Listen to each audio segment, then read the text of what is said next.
આપણે મત્સ્યપુરાણના 55મા દિવસની કથાને આગળ વધારીએ.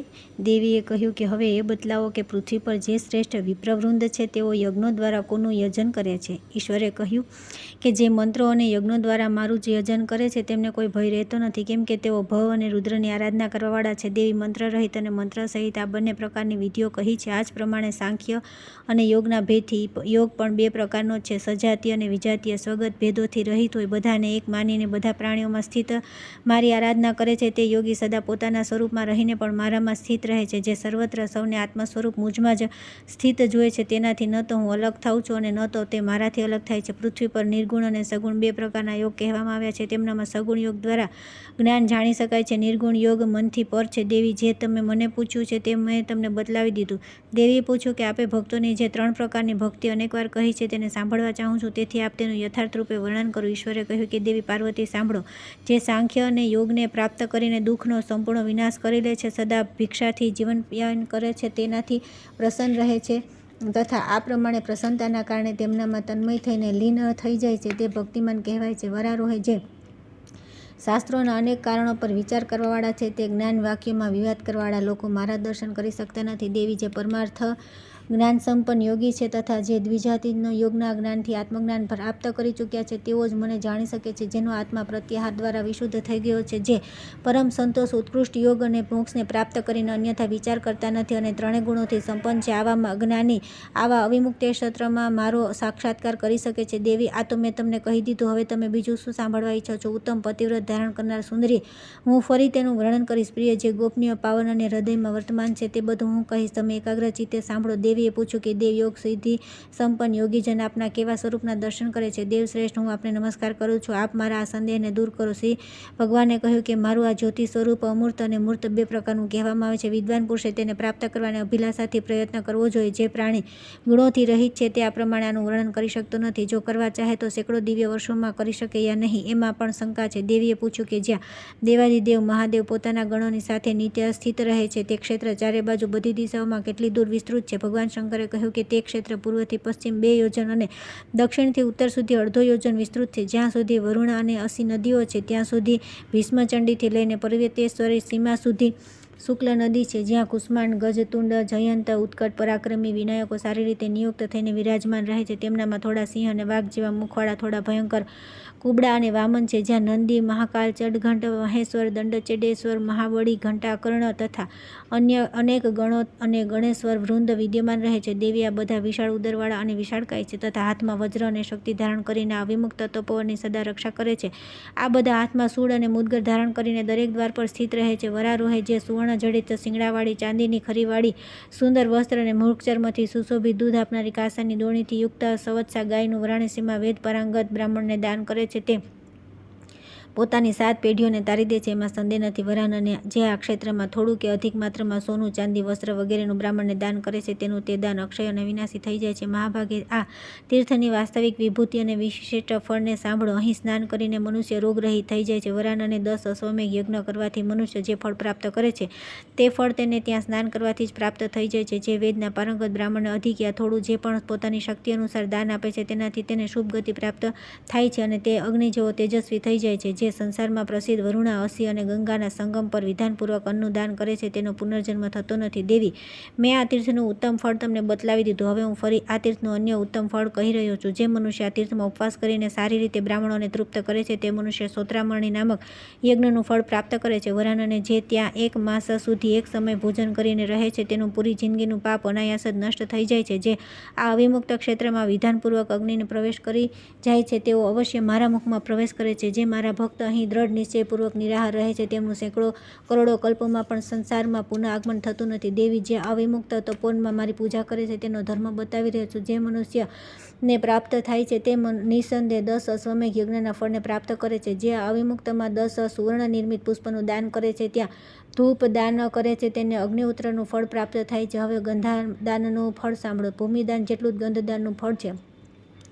સારી રીતે સ્નાન કરવાથી 500 ચંદન લગાવવાથી 1000 માળા સમર્પણ કરવાથી 1 લાખ અને ગાન વાદ્યથી અનંત અગ્નિહોત્રના ફળની પ્રાપ્તિ થાય છે. દેવીએ પૂછ્યું કે દેવ, જેવું આપે બતાવ્યું છે ખરેખર આ સ્થાન અદ્ભુત છે. હવે હું તે રહસ્યને સાંભળવા ઈચ્છું છું જેના કારણે આપ આ સ્થાનને છોડતા નથી. ઈશ્વરે કહ્યું કે વરારોહે સાંભળો. પ્રાચીન કાળમાં બ્રહ્માનું સુવર્ણ સમાન તેજસ્વી 5મું સુંદર મસ્તક ઉત્પન્ન થયું. દેવી તે મહાત્માના તે 5મા મુખે આ પ્રમાણે કહ્યું કે હું તમારો જન્મ જાણું છું. આ સાંભળીને હું ક્રોધથી વ્યાકુળ થઈ ગયો અને મારી આંખો લાલ થઈ ગઈ. ત્યારે મેં ડાબા અંગૂઠાના નખના અગ્રભાગથી તેના મસ્તકને કાપી નાખ્યું. બ્રહ્મા બોલ્યા કે આપે અપરાધ વિના જ મારું મસ્તક કાપી નાખ્યું છે, તે આપ શાપયુક્ત થઈને કપાલી થઈ જશો. સાથે સાથે આ બ્રહ્મ ત્યાંથી વ્યાકુળ થઈને ભૂતળ પર તીર્થોમાં ભ્રમણ કરો. દેવી ત્યારે હું હિમાલય પર્વત પર ચાલ્યો ગયો અને ત્યાં મેં શ્રીમાન નારાયણ પાસેથી ભિક્ષાની યાચના કરી. તે પછી તેમણે નખના અગ્રભાગથી પોતાના પાર્શ્વભાગને વિદીર્ણ કરી દીધું. ત્યારે તેમાંથી રક્તની ધારા પ્રવાહિત થઈ. તે ધારા વહીને 50 યોજન સુધી વ્યાપ્ત થઈ ગઈ, પરંતુ ભયંકર દેખાતું અદ્ભુત કપાલ તેનાથી ભરાયું નહીં. આ પ્રમાણે તે ધારા 1000 દિવ્ય વર્ષો સુધી નિરંતર પ્રવાહિત થતી રહી. ત્યારે ભગવાન વિષ્ણુએ પૂછ્યું કે આવું અદ્ભુત કપાલ અને ક્યાંથી મળ્યું? દેવેશ, મારા હૃદયમાં સંદેહ થઈ રહ્યો છે. આ ક્યાંથી ઉત્પન્ન થયું? મને બધું બતાવો.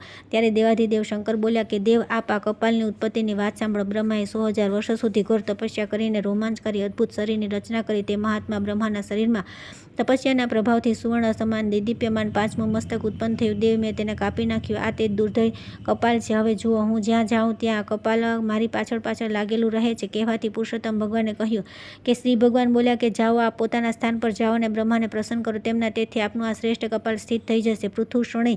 આના પછી હું બધા તીર્થો અને પુણ્યક્ષેત્રમાં ગયો, પરંતુ ક્યાંય પણ રહી ન શક્યું. તે પછી હું અતિશય પ્રભાવશાળી અવિમુક્ત ક્ષેત્રમાં પહોંચ્યો. તે અહીં પોતાના સ્થાન પર સ્થિત થઈ ગયો અને મારો શાપ સમાપ્ત થઈ ગયો. સુશ્રોણી વિષ્ણુની કૃપાથી તે કપાલ સ્વપ્નમાં પ્રાપ્ત થયેલા ધનની જેમ હજારો કટકાઓમાં તૂટી ફૂટી ગયું. દેવી, મેં આ તીર્થને બ્રહ્મત્યાને દૂર કરનારું બનાવી દીધું. આ પૃથ્વી પર દેવતાઓને માટે કપાલ મોચન તીર્થ નામે પ્રસિદ્ધ થયું. હું કાલના રૂપમાં ઉત્પન્ન થઈને સંપૂર્ણ વિશ્વનો સંહાર અને સર્જન કરું છું અને સંપૂર્ણ વિશ્વનું કલ્યાણ કરું છું. દેવેશ, બધા ગુપ્ત સ્થાનોમાં અવિમુક્ત ક્ષેત્ર મારા માટે પ્રિયતર છે. દેવી, ત્યાં મારા ભક્ત, વિષ્ણુ ભક્ત અને જે લોકનાથ પ્રભાવશાળી સૂર્યના ભક્ત છે તે બધા જાય છે. જે અહીં શરીર ત્યાગ કરે છે તે મારામાં પ્રવિષ્ટ થઈ જાય છે. દેવીએ કહ્યું કે મહાકાંતિશાળી દેવ બ્રહ્મા દ્વારા કથિત આ વિષય અદ્ભુત છે. ત્રિપુર વિનાશક શિવજીનું આ ગુપ્ત સ્થાન છે. બીજા જેટલા ઉત્તમ તીર્થ સ્થાન છે તે બધા આ સ્થાનની 16મી કળાની બરાબર કરી શકતા નથી. જ્યાં દેવેશ ભગવાન શંકર નિવાસ કરે છે તથા જેનાથી હજારો તીર્થોથી શ્રેષ્ઠ ગંગાની બરાબરી થઈ શકતી નથી, તે પણ અહીં સ્થિત છે. દેવેશ, આપ જ જ્ઞાન ભક્તિ છો અને આપ જ ઉત્તમ ગતિ છો. દેવ, આપે બ્રહ્મા વગેરેની જે સનાતનની ગતિ બતાવી છે તે ભક્ત અને દ્વિજાતિ જનોને સાંભળે છે. તે પણ આપની અનુકંપા છે. ત્યાર પછી આવે છે 184મો અધ્યાય, કાશીના મહિમાનું વર્ણન. ભગવાન શિવે કહ્યું કે અવિમુક્ત નિવાસીઓના આ પરમ શ્રેષ્ઠ સ્થાનને જાણીને પુનઃ સંસારમાં જન્મની ઈચ્છા ન રાખનાર અનેક સિદ્ધો અહીં નિવાસ કરે છે. મહાદેવનું અતિશય ગુહ્ય સ્થાન શ્રેષ્ઠ તીર્થ તથા તપોવન સ્વરૂપ છે. જે લોકો તે ઉત્તમ ક્ષેત્રમાં જાય છે તેમનો ફરી સંસારમાં જન્મ થતો નથી. સત્પુરુષો દ્વારા પરમાનંદની પ્રાપ્તિ કરવાની ઈચ્છાવાળા તથા જ્ઞાન નિષ્ઠાવાળા વ્યક્તિઓની જે ગતિ બતાવવામાં આવી છે તે અવિમુક્ત ક્ષેત્રમાં દેહ ત્યાગ કરનારને પ્રાપ્ત થાય છે. આ અવિમુક્ત ક્ષેત્રમાં ભગવાન શંકરની અનુપમ અને અનુત્તમ પ્રીતિ છે. તેથી અહીં જવાથી અસંખ્ય ફળ અને અક્ષય ગતિ પ્રાપ્ત થાય છે. સ્મશાનના નામથી પ્રસિદ્ધ આ અવિમુક્ત પરમ ગુહ્ય કહેવામાં આવ્યું છે. પૃથ્વી પર જે મનુષ્ય આનું સેવન કરતા નથી તેઓ વાસ્તવમાં ઠગાઈ ગયા છે. અવિમુક્ત ક્ષેત્રમાં સ્થિત વાયુ દ્વારા ઉડતી પવિત્ર ધૂળના સ્પર્શથી અતિશય દુષ્કર્મ કરનાર વ્યક્તિ પણ પરમ ગતિને પ્રાપ્ત થઈ જાય છે. જ્યાં સ્વયં ભગવાન શંકર નિવાસ કરે છે તે અવિમુક્તનો અનુપમ મહિમા હોવાથી દેવતા, દાનવ અને મનુષ્ય તેનું વર્ણન કરી શકતા નથી. જે અગ્નિહોત્ર કરતો નથી, યજ્ઞ કરતો નથી, અપવિત્ર યા ચોર છે, તે પણ જો અવિમુક્ત ક્ષેત્રમાં નિવાસ કરે છે તો તે જાણે મહેશ્વરના લોકમાં જ નિવાસ કરે છે. મહેશ્વરની કૃપાથી ત્યાં કોઈ પણ પાપકર્મ કરતું નથી. સ્ત્રી અથવા મનુષ્ય દ્વારા માનવ બુદ્ધિ અનુસાર જાણે અજાણે પણ જો કંઈ દુષ્કર્મ કર્યું હોય તો બધું અવિમુક્ત ક્ષેત્રમાં પ્રવેશ કરતાં જ ભસ્મ થઈ જાય છે. નદીઓ, સાગર, પર્વત, તીર્થ, દેવાલય, ભૂત, પ્રેત, પિશાચ, શિવગણ, માતૃગણ તથા સ્મશાન નિવાસી આ બધા તે મહાત્મા શિવને પ્રિય છે. તેથી ન તો તેઓ ભૂતપતિ શિવને છોડે છે અને ન શિવ તેમનો પરિત્યાગ કરે છે. ભયગ્રસ્ત, પાપી, દુરાચારી અથવા તિર્ય યોનિમાં ઉત્પન્ન થયેલા હોય તો પણ તે બધા અવિમુક્તને જોઈને મહાદેવની અનુકંપાથી પરમગતિને પ્રાપ્ત થઈ જાય છે. ભક્ત પર અનુકંપા કરનાર ભગવાન શંકર તે બધાને એવા શ્રેષ્ઠ સ્થાન પર પહોંચાડી દે છે કે જ્યાં યજ્ઞ કરવાવાળા ભૃગુવંશ, અંગીરા, ગોત્રી, સિદ્ધ તથા મહાવ્રતી ઋષિઓ જાય છે. તેમના પાપ અગ્નિમાં નોખલા રૂની જેમ નષ્ટ થઈ જાય છે. અવિમુક્ત ક્ષેત્રમાં નિવાસ કરવાવાળા પુરુષોની જે ગતિ બતાવી છે તે ગતિ કુરુક્ષેત્ર, ગંગાદ્વાર અને પુષ્કર તીર્થમાં મળતી નથી.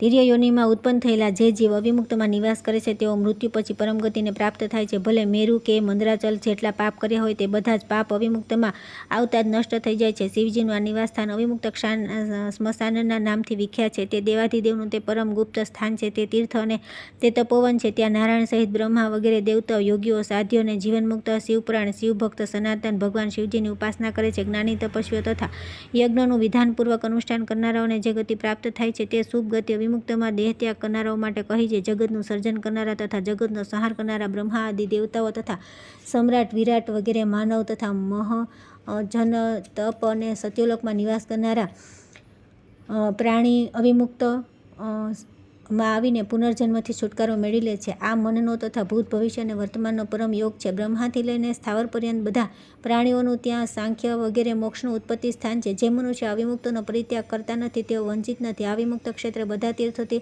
સ્થાનો, ક્ષેત્રો, સ્મશાનો, સરોવરો, બધા કૂપ, નાળા, પર્વતો અને જળાશયોથી ઉત્તમ છે. પુણ્યશાળી શિવભક્ત અવિમુક્તનું સેવન કરે છે. આ બ્રહ્માનું પરમ સ્થાન બ્રહ્મા દ્વારા સદા સેવિત અને બ્રહ્મા દ્વારા રક્ષિત છે. બ્રહ્માની પ્રસન્નતા માટે અહીં સાતે ભુવન અને સુવર્ણમય સુમેરુ પર્વત છે. અહીં મનનો પરમ યોગ પ્રાપ્ત થાય છે. આ ક્ષેત્રમાં ભગવાન બ્રહ્મા ત્રણેય સંધ્યાઓમાં શિવના ધ્યાનમાં લીન રહે છે. આ ક્ષેત્ર પુણ્યથી પણ પુણ્યતમ છે અને પુણ્યાત્માઓ દ્વારા સેવી છે. અહીં આદિત્યની ઉપાસના કરીને વિપ્રો અમર થઈ ગયા છે. જે અન્ય ત્રણેય વર્ણના પ્રાણી છે તેઓ પણ શિવભક્તિથી યુક્ત થઈને શરીરનો અવિમુક્ત ક્ષેત્રમાં પરિત્યાગ કરીને પરમગતિને પ્રાપ્ત થઈ જાય છે. સંયત આત્માવાળા યતિઓને માટે 8 માસનો વિહાર વિહિત છે. તેઓ ચતુર્માસના એક સ્થાનમાં માત્ર 4 અથવા 2 માસ નિવાસ કરી શકે છે. પરંતુ અવિમુક્તમાં નિવાસ કરવાવાળા યતિઓ માટે વિહારનું વિધાન નથી. તેઓ કાશીમાં સદા નિવાસ કરી શકે છે. પ્રાચીન શાસ્ત્રમાં એવું જોવામાં આવે છે કે અહીં મરનારો પુનર્જન્મ થતો નથી. તે નિસંદેહ મોક્ષને પ્રાપ્ત થઈ જાય છે. જે પતિવ્રતા સ્ત્રીઓ શિવભક્તિમાં લીન છે તેઓ આ અવિમુક્તમાં શરીરનો ત્યાગ કરીને પરમગતિને પ્રાપ્ત થઈ જાય છે. આમના સિવાય જે કામપરાયણ અને ભોગમાં આસક્ત સ્ત્રીઓ છે તે પણ આ ક્ષેત્રમાં દેહ ત્યાગીને પરમગતિને પ્રાપ્ત થાય છે. જ્યાં મનુષ્ય દુર્લભ યોગ અને મોક્ષ પ્રાપ્તિ કરે છે તે અવિમુક્ત ક્ષેત્રમાં પહોંચીને કોઈ અન્ય તપોવનની જવાની જરૂર નથી. બ્રાહ્મણોએ અહીં નિસંદેહ સર્વભાવે તપસ્યામાં તત્પર રહેવું જોઈએ. જે મનુષ્ય અવિમુક્તમાં નિવાસ કરે છે તે મારા સમાન થઈ જાય છે, કેમ કે હું આ સ્થાનને કદી છોડતો નથી. તેથી આ સ્થાન અવિમુક્ત કહેવાય છે. જે મોહગ્રસ્ત પુરુષ તમોગુણથી આવૃત થઈને અવિમુક્તમાં નિવાસ કરતા નથી તેઓ પુનઃ જન્મ લે છે. કામ, ક્રોધ, લોભ, દંભ, માત્સર્ય, નિંદ્રા, તંદ્રા, આળસ તથા પિશુણતા, ચાડી કરવાનો દોષ, આ 10 વિઘ્ન જે સ્વયં ઇન્દ્ર દ્વારા વિહિત છે, અવિમુક્તમાં સ્થિત રહે છે. આમના ઉપરાંત વિનાયકોના ઉપદ્રવ નિરંતર માથા પર સવાર રહે છે, પરંતુ તે બધા ભક્તો પર ભગવાનની અનુકંપાના કારણે પુણ્યદાન પ્રદાન કરે છે. કેમ કે શ્રેષ્ઠ દેવતાઓ અને તત્વદ્રષ્ટા મુનિઓ દ્વારા શાસ્ત્રની આલોચના આધાર પર આ સ્થાને પરમ ગુહ્ય કહ્યું છે. પ્રાચીન કાળમાં મધુકેટવની મજાથી સંપૂર્ણ પૃથ્વી વ્યાપ્ત થઈ ગઈ હતી, પરંતુ અવિમુક્તની ભૂમિ તેનાથી રહિત હતી. મહાદેવજી દ્વારા રક્ષિત આ સંપૂર્ણ ભૂમિ પવિત્ર જ બની રહી છે. તે કલ્પોલ્ત સૂત્ર રીતે મનુષ્યો અત્યંત્ર ભૂમિના સંસ્કાર કરે છે. જે દાનવ, દેવ, ગંધર્વ, યક્ષ, રાક્ષસ અને નાગ ભગવાન ભવમાં નિષ્ઠા રાખી તેમની ભક્તિમાં તત્પર થઈને અવિમુક્ત ક્ષેત્રમાં આવીને ભક્તિપૂર્વક વર પ્રદાન કરવાવાળા અવિનાશી પરમપદ સ્વરૂપ શંકરની ઉપાસના કરે છે તે મહાદેવમાં તે પ્રમાણે પ્રવેશ કરી જાય છે. જેમ ઘીની આહુતિ અગ્નિમાં પ્રવિષ્ટ થાય છે તે જ ભગવાન મહાદેવ તથા ઈશ્વર દ્વારા અધિકૃત શુભમય અવિમુક્તને પામીને પોતાને કૃતાર્થ થયાનો અનુભવ કરે છે. ઋષિ, દેવ, અસુર તથા જપ હોમ પરાયણ મુમુક્ષ અને યતિઓ અહીં નિવાસ કરે છે. કોઈ પણ પાપી અહીં મૃત્યુ પામીને નરકમાં જતો નથી, કેમ કે ઈશ્વરના અનુગ્રહથી તે બધા પરમગતિને પ્રાપ્ત થાય છે. આ ક્ષેત્ર પૂર્વથી પશ્ચિમ સુધી 2.5 યોજન અને દક્ષિણથી ઉત્તર સુધી 1/2 યોજન વિસ્તૃત બતાવવામાં આવ્યો છે. આ શિવપુરી વારાણસી શુક્લ નદી સુધી વસેલી છે. ભગવાન મહાદેવે આ ક્ષેત્રનો વિસ્તાર સ્વયં કહ્યો છે. શિવમાં નિષ્ઠાવાન અને શિવપરાયણ ભક્તો યોગ અને મોક્ષને પ્રાપ્ત કરીને ઉત્તમ જ્ઞાનની પ્રાપ્તિ માટે અવિમુક્ત ક્ષેત્રનો પરિત્યાગ કરતા નથી. જે મૃત્યુલોકવાસી વ્યક્તિ આ ક્ષેત્રમાં નિવાસ કરે છે તેઓ કોઈ રીતે શોચનીય થતા નથી. આ અવિમુક્ત ક્ષેત્ર યોગ ક્ષેત્ર છે, તપોક્ષેત્ર છે તથા સિદ્ધો અને ગંધર્વોથી સેવિત છે. પૃથ્વી પર નદી, સાગર અને પર્વત કોઈ પણ અવિમુક્ત સમાન નથી. ભૂલોક, અંતરિક્ષ અને સ્વર્ગમાં જેટલા તીર્થ છે તેમનું અવિમુક્ત પોતાના પ્રભાવથી અતિક્રમણ કરીને સ્થિત છે. અવિમુક્તમાં નિત્ય નિવાસ કરવાવાળા દ્વિજો ધ્યાનયોગથી પ્રાપ્તિથી મુક્તાત્મા થઈને સમાહિત તે ઇન્દ્રિય સંયમ કરીને શત્રુદિના જપ કરે છે તે કૃતાર્થ થઈ જાય છે. તે ભગવાન શંકરની ભક્તિને પ્રાપ્ત કરીને નિશ્ચિંત રૂપે રમણ કરે છે. યથાશક્તિ કામનાઓનો ત્યાગ કરીને વિષય વાસનાથી રહિત થઈને યથાશક્તિ બધી રીતે મુક્ત, યથાશક્તિ તપસ્યામાં સ્થિત થઈને પોતાની ઇન્દ્રિયો અને આત્માને વશ કરી ચૂક્યા છે તેમનો પુનર્જન્મ થતો નથી. તેઓ ભગવાન શિવને પ્રાપ્ત કરીને નિર્ભય થઈ જાય છે. સર્વવ્યાપી શિવ અવિમુક્તમાં તે વ્યક્તિઓને સ્વયં ગ્રહણ કરી લે છે. તેથી સેંકડો કોટી કલ્પમાં પણ તેમનું પુનરાગમન થતું નથી. તે મહાક્ષેત્રને સ્વયં ભગવાન શિવે પ્રગટ કર્યું છે જ્યાં મનુષ્યોને સર્વ સિદ્ધિઓ સુલભ થઈ જાય છે. મેં અવિમુક્તના મહાત્મ્યનું સંક્ષેપમાં વર્ણન કર્યું. અવિમુક્ત ક્ષેત્રનો વિસ્તાર સમુદ્રના રત્નોની જેમ દુષ્કર છે. આ ભક્તોનો મોહિત કરનારું અને ભક્તોની ભક્તિ વધારનારું છે. મોહગ્રસ્ત મૂઢ વ્યક્તિ આને સ્મશાનમાં સમજીને આની સામું જોતા નથી. જે વિદ્વાન સેંકડો વિઘ્નોથી બાધિત થઈને પણ અવિમુક્ત ક્ષેત્રમાં નિવાસ કરે છે તે પરમપદને પ્રાપ્ત થાય છે. તે જન્મ જરા મરણથી રહિત થઈને શિવલોકને પ્રાપ્ત થઈ જાય છે. મોક્ષની કામના કરવાવાળા પુનર્જન્મથી રહિત વ્યક્તિઓને જે ગતિ પ્રાપ્ત થાય છે તે જ ગતિને પ્રાપ્ત કરીને વિદ્વાનો પોતાને ધન્ય માને છે. જે અભિષ્ટ ગતિ દાન, તપ, યજ્ઞ અને જ્ઞાનથી પ્રાપ્ત થતી નથી તે અવિમુક્ત ક્ષેત્રમાં સુલભ થઈ જાય છે. જે ચાંડાળ યોનિમાં ઉત્પન્ન અનેક રંગોવાળા કુરૂપ અને નિંદિત છે, જેમનું શરીર ઉત્કૃષ્ટ પાતળકો અને પાપોથી પરિપૂર્ણ છે, તેમના માટે અવિમુક્ત ક્ષેત્ર પરમ ઔષધિરૂપ છે એવું વિદ્વાનો માને છે. જે ભગવાન વિશ્વેશ્વરનો ભક્ત હજારો જન્મ બાદ અવિમુક્તમાં મૃત્યુને પ્રાપ્ત થાય છે તેનો પુનર્જન્મ થતો નથી. આ અવિમુક્ત ક્ષેત્રમાં કરવામાં આવેલ યજ્ઞ, દાન, તપ, હોમ વગેરે બધા કર્મો અક્ષય થઈ જાય છે, તેમાં સંદેહ નથી. આવા લોકો સમયાનુસાર દેહત્યાગ કરીને શિવ સાયુજ્યને પ્રાપ્ત કરે છે. જે હજારો પાપો કર્યા બાદ પરમાત્માનો અનુભવ કરે છે તે અવિમુક્ત ક્ષેત્રમાં પ્રાણોનો ત્યાગ કરીને પરમ ગતિને પ્રાપ્ત થાય છે. આ વિષયમાં ઉત્તરાયણ અને દક્ષિણની કલ્પના કરવી ન જોઈએ. જે અવિમુક્તમાં દેહ ત્યાગ કરે છે તેમના માટે બધો સમય શુભ છે. સર્વના નાથ સર્વવ્યાપી સ્વયં મહાદેવના મહાત્મ્યથી આ સ્થાન પરમ અદ્ભુત છે. પૂર્વકાળમાં બધા ઋષિઓએ સ્કંદ દ્વારા કથિત આ પવિત્ર વૃત્તાંતને સાંભળીને એવો નિર્ણય કર્યો કે આ અવિમુક્ત ક્ષેત્રનું વિશુદ્ધ ઇન્દ્રિયો દ્વારા સેવન કરવું જોઈએ.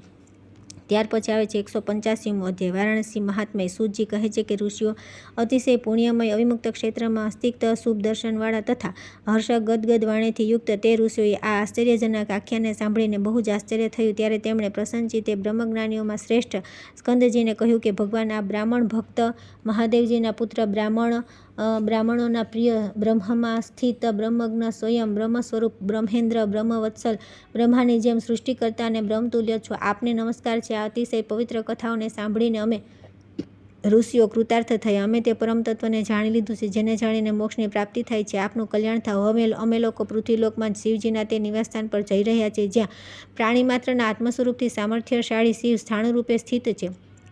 તેઓ ત્યાં બધા પ્રાણીઓના કલ્યાણની કામનાથી ઉગ્ર તપસ્યામાં સંલગ્ન રહે છે. તેઓ પોતાના યોગયુક્ત કરીને સ્થિત છે અને પોતાના સમાન ગુણોથી યુક્ત આત્મભૂત ગુહ્યકોની મધ્યમાં વિરાજમાન છે. ગણેશ્વર, હવે અમે લોકો બ્રહ્માદિ દેવો, મહર્ષિઓ અને સિદ્ધોથી આજ્ઞા લઈને પરમ ભક્તિપૂર્વક આપની કૃપાથી અવિમુક્ત ક્ષેત્રમાં નિયમપૂર્વક નિવાસ કરવા ઈચ્છે છે. પૂર્વકથિત ગુણોથી સંપન્ન આ અવિમુક્તમાં જે ધર્મશીલ, ક્રોધજયી, આસક્તિ રહિત, જીતેન્દ્રિય અને ધ્યાનયોગ પરાયણ મનુષ્ય નિવાસ કરે છે તે અવિનાશની પરમ સિદ્ધિને પ્રાપ્ત થાય છે. યોગ સિદ્ધિ યોગીઓ ભક્તિપૂર્વક યોગ અને મોક્ષને આપનારા સર્વવ્યાપી સનાતન અને ગુહ્ય મહાદેવની ઉપાસના કરે છે. 7 બ્રહ્મર્ષિઓ અવિમુક્ત ક્ષેત્રમાં આવીને મહેશોની કૃપાથી યોગને પ્રાપ્ત કરીને શિવ સાયુજ્ય પ્રાપ્ત કર્યું છે. જ્ઞાનીજનો અવિમુક્તને પરમ ક્ષેત્ર માને છે, પરંતુ ભવની માયાથી વિમોહિત અજ્ઞાની લોકો આને જાણતા નથી. શિવનિષ્ઠ અને સ્વભક્તિપરાયણ ઋષિઓ શિવજીની આજ્ઞાથી અવિમુક્તમાં શરીરનો ત્યાગ કરીને શાંતિપૂર્વક યોગની ગતિને પ્રાપ્ત થઈ ગયા. બધા સ્મશાનોમાં આ અવિમુક્ત ગુહ્ય સ્થાન કહેવાય છે. મનુષ્ય સંસારમાં યોગ વિના મોક્ષ પ્રાપ્ત કરી શકતા નથી, પરંતુ અવિમુક્તમાં નિવાસ કરનારાઓ માટે યોગ અને મોક્ષ બંને સિદ્ધ થઈ જાય છે. પરમેશ્વરી, આ અવિમુક્ત ક્ષેત્રનો એક જ પ્રભાવ છે કે આ જન્મમાં અને અહીં જ ઉત્તમ ગતિ પ્રાપ્ત કરી શકાય છે. કોઈ સમય અસીમ પ્રતાપી વ્યસને અવિમુક્તમાં નિવાસ દરમિયાન પ્રયત્નપૂર્વક ઘૂમવા છતાં ક્યાંયથી પણ ભિક્ષા ન મળી. ત્યારે તેઓ ભૂખથી પીડિત થઈને ક્રોધપૂર્વક શાપ આપવાનો વિચાર કરવા લાગ્યા. આ પ્રમાણે વ્યાસના 6 માસ પસાર થઈ ગયા. ત્યારે તેઓ વિચારવા લાગ્યા કે શું કારણ છે કે આ નગરમાં મને ભિક્ષા મળતી નથી. બ્રાહ્મણ, ક્ષત્રિય, બ્રાહ્મણી, વિધવા, સંસ્કૃત્યા, અસંસ્કૃતા, વૃદ્ધા કોઈ પણ નારી યા પ્રાણી મને ભિક્ષા આપતા નથી. આશ્ચર્ય છે. તેથી હું અહીંના નિવાસી તીર્થ અને નગર બધાને એવો શાપ આપી રહ્યો છું કે અહીં 3 પેઢી સુધી લોકોની વિદ્યા નહીં રહે, 3 પેઢી સુધી ધન નહીં રહે અને 3 પેઢી સુધી મિત્રતા સ્થિર નહીં રહે. અવિમુક્તમાં નિવાસી બધા મનુષ્યના પુણ્યકર્મોમાં વિઘ્ન ઉત્પન્ન થશે, જેથી તેમને સિદ્ધિ મળી શકશે નહીં. તે સમયે દેવાધિદેવ ઉમાપતિ વ્યાસના વિચારોને જાણીને ભયભીત થઈ ગયા. ત્યારે તેઓ પોતાના પ્રિય ગૌરીને કહેવા લાગ્યા કે દેવી, આ નગરમાં જેવી ઘટના થવાની છે તે કહી રહ્યો છું. મારી વાત સાંભળો. શ્રી કૃષ્ણ દ્વૈપાયન ક્રોધવશ શાપ આપવા તત્પર થઈ ગયા છે. દેવીએ પૂછ્યું કે ભગવાન વ્યાસજી શા માટે શાપ આપવા ઉદ્ધત છે? તેમને કોણે ક્રોધિત કર્યા છે? તેમનું શું અપ્રિય કરવામાં આવ્યું છે તેથી તેઓ શાપ આપી રહ્યા છે? દેવાધિદેવ મહાદેવે કહ્યું કે પ્રિય વ્યાસજી અનેક વર્ષો સુધી કઠોરિયા તપસ્યા કરી છે. તેઓ મૌનપૂર્વક ધ્યાનપરાયણ થઈને 12 વર્ષ તપસ્યા કરતા રહ્યા. તે પછી ભૂખ લાગવાથી ભિક્ષા માંગવા માટે તેઓ અહીં આવ્યા છે, પરંતુ કોઈએ તેમને ભિક્ષા ન આપી. આ પ્રમાણે ભગવાન વ્યાસજીના 6 મહિના પસાર થઈ ગયા. તેથી તેઓ ક્રોધિત થઈ ગયા અને શાપ આપવા તૈયાર થઈ ગયા છે.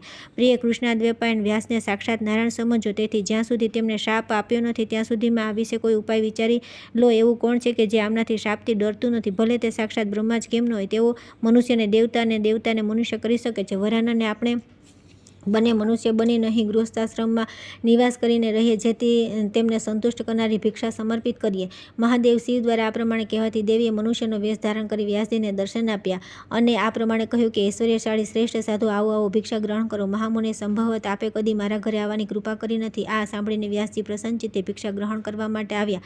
ત્યારે દેવીએ વ્યાસજીને 6 રસોથી સમન્વિત અમૃતતુલ્ય ભિક્ષા સમર્પિત કરી. મુનિએ પહેલાં ન ખાધેલી ભિક્ષાને ખાઈને પ્રસન્નચિત્તે વ્યાસજીએ કંઈક વિચાર કરવા લાગ્યા. તદુપરાંત વ્યાસજીએ વરદાતા શિવ અને દેવી પાર્વતીને વંદન કર્યા અને આ પ્રમાણે કહ્યું કે વિશાળ નેત્રવાળા દેવી, વારાણસીમાં મહાદેવ, પાર્વતી દેવી, ગંગા નદી, સ્વાદિષ્ટ ભોજન અને શુભ ગતિ બધું સુલભ છે. પછી અહીંનો નિવાસ કોને સારો નહીં લાગે? આમ કહીને વ્યાસજી હૃદયને આનંદ આપનારી ભિક્ષાનો વિચાર કરતા નગરીનું અવલોકન કરતા રહીને ઘૂમવા લાગ્યા. તે પછી તેમણે મહાદેવ અને દેવી પાર્વતીને પોતાની પાસે ઉપસ્થિત જોયા. ત્યારે દેવાધિદેવ મહાદેવે ઘરના આંગણામાં સ્થિત વ્યાસજીને આ પ્રમાણે કહ્યું કે મહામુનિ, આ બહુ ક્રોધી સ્વભાવનો છો, તેથી તમારે આ ક્ષેત્રમાં નિવાસ કરવો ન જોઈએ. આ સાંભળીને વ્યાસજી આશ્ચર્યચકિત થઈ ગયા અને મહાદેવજીને આ પ્રમાણે કહ્યું. વ્યાસજીએ કહ્યું કે ભગવાન ચતુર્દશી અને અષ્ટમીએ મને અહીં રહેવાની અનુમતિ આપો. સારું, એવું જ થાય. આમ અનુમતિ આપીને શિવજી ત્યાં જ અંતર્ધ્યાન થઈ ગયા. ત્યાં તો કોઈ ઘર ન હતો અને ન તો દેવી હતા અને ન મહાદેવ પણ હતા. તેઓ ક્યાં ચાલ્યા ગયા કંઈ સમજાયું નહીં. પ્રાચીન કાળમાં આ પ્રમાણે ત્રણેય લોકમાં વિખ્યાત મહાતપસ્વી વ્યાસ આ બધા ક્ષેત્રના ગુણોને જાણીને તેની પાસે ગંગાજીના પૂર્વ તટ પર દક્ષિણ બાજુ નિવાસ કરવા લાગ્યા. આ પ્રમાણે વ્યાસજીને ત્યાં સ્થિત જાણીને પંડિતો આ ક્ષેત્રની પ્રશંસા કરે છે. અવિમુક્ત ક્ષેત્રના ગુણોનું વર્ણન કરવા કોણ સમર્થ છે? દેવતા અને બ્રાહ્મણથી વિદ્વેષ કરનારા, દેવ ભક્તિનું ઉપાસ કરનારા, બ્રાહ્મણોની હત્યા કરવાવાળા, કરેલા ઉપકારને ન માનવાળા, નિશ્ચેટ, અકર્મણ્ય, લોકદ્વેષી, તીર્થોને દૂષિત કરનારા, સદા પાપ રત તથા જે નિષેધ આચરણ કરવાવાળા છે, તે બધાને માટે અહીં સ્થાન નથી, કેમ કે અહીં દંડનાયક સ્થિત છે. અહીં શ્રેષ્ઠ દંડનાયકનાની રક્ષા માટે નિયુક્ત કરવામાં આવ્યા છે. બધા વર્ણાશ્રમીની તથા અનેક પ્રકારની જંતુઓથી ભરેલા આ ક્ષેત્રમાં નાયકની સલાહથી યથાશક્તિ ગંધ, પુષ્પ, ધૂપ વગેરેથી પૂજન કર્યા પછી તેમને નમસ્કાર કરી ઈશ્વરના અનુગ્રહથી ઘણા લોકો ગણેશ્વરની ગતિને પ્રાપ્ત થઈ ગયા છે. અનેક વેશ અને વિવિધ ભિન્ન રૂપ ધારણ કરવાવાળા બધા દિવ્ય દેવ શિવથી શ્રદ્ધા સંપન્ન અને શિવ ભક્તિપરાયણ થઈને જ અક્ષય સ્નાનની કામના કરે છે, તે તેમને પ્રાપ્ત થઈ જાય છે. આ શ્રેષ્ઠ નગરી અમરાવતીથી પણ શ્રેષ્ઠ છે. આ અવિમુક્ત નગરીનો ઉત્તરી ભાગ બ્રહ્મલોકથી પણ વધારે પ્રતિષ્ઠિત છે. આ શિવજીના તપોબળ અને તેમના યોગ મહિમાથી નિર્મિત છે, તેથી આના જેવા બ્રહ્મલોક અને સ્વર્ગ પણ નથી. આ મનોરમ અભિલાષ અને પૂર્ણ કરનાર, રોગ રહિત, તેજ અને તપસ્યાથી પર તથા યોગયુક્ત છે. આ વિમુક્ત ક્ષેત્રમાં દેવાધિદેવ શંકર સદા વિદ્યમાન રહે છે. જે લોકો સર્વ પ્રકારના દાન અને સર્વ પ્રકારના યજ્ઞ અનુષ્ઠાનથી જે પુણ્ય પ્રાપ્ત કરે છે, તે અવિમુક્ત નગરમાં પ્રાપ્ત થઈ જાય છે. અતિથિયા વર્તમાનમાં જ્ઞાન અથવા અજ્ઞાન થઈ કરેલા બધા પાપ આ ક્ષેત્રમાં દર્શન માત્રથી નષ્ટ થઈ જાય છે. પોતાની ઇન્દ્રિયોને વશ કરીને શાંતચિત્તે કરવામાં આવેલી તપસ્યાથી તથા વિહિત કર્મોના આચરણથી જે ફળ મળે છે, તે બધા અવિમુક્ત નગરમાં જીતેન્દ્રિયને પ્રાપ્ત થઈ જાય છે. જે મનુષ્ય અવિમુક્ત નગરમાં આવીને શિવલિંગની પૂજા કરે છે, તેનો કદીય પુનર્જન્મ થતો નથી. આવા લોકો અમર અને અવિનશ્વર રૂપમાં શિવજીની સમીપ ક્રીડા કરે છે. આ અવિમુક્ત નગર અન્ય સ્થાનો અને તીર્થોનું પ્રકાશ સ્વરૂપ છે, એમાં સંદેહ નથી. જે અહીં મહાદેવજીની પૂજા અને સ્તુતિ કરે છે, તે બધા પાપોથી મુક્ત થઈ અજર અમર થઈ જાય છે. સર્વ કામનાઓને પૂર્ણ કરવાવાળા જે યજ્ઞ છે, એ બધા પુનર્જન્મ મિટાવી શકતા નથી, પરંતુ જે અવિમુક્ત નગરમાં શરીરનો ત્યાગ કરે છે, તેઓ પુનઃ સંસારમાં આવતા નથી. ગ્રહ, નક્ષત્ર અને તારાઓને પણ પતનનો ભય રહે છે, પરંતુ અવિમુક્તમાં મરનારનું પતન કદી થતું નથી. જે આ ઉત્તમ ક્ષેત્રમાં દેહ ત્યાગ કરે છે, તેમનું સંસારમાં પુનરાગમન કદીય થતું નથી. જે કાલાનુસાર સંસારમાં સાગરમાં ભ્રમણ કરતા રહીને અવિમુક્ત નગરીમાં આવી જાય છે, તે પરમ ગતિને પ્રાપ્ત થઈ જાય છે. જે મનુષ્ય હાહાકારમય તથા જ્ઞાન રહિત ભયંકર કલયુગને જાણીને અવિમુક્તનો પરિત્યાગ કરતો નથી, તેઓ આ સંસારમાં કૃતાર્થ છે. જે અવિમુક્ત નગરમાં આવ્યા પછી અહીંથી ચાલ્યો જાય છે, તો બધા પ્રાણીઓ તાળી પાડીને તેની હાંસી ઉડાવે છે.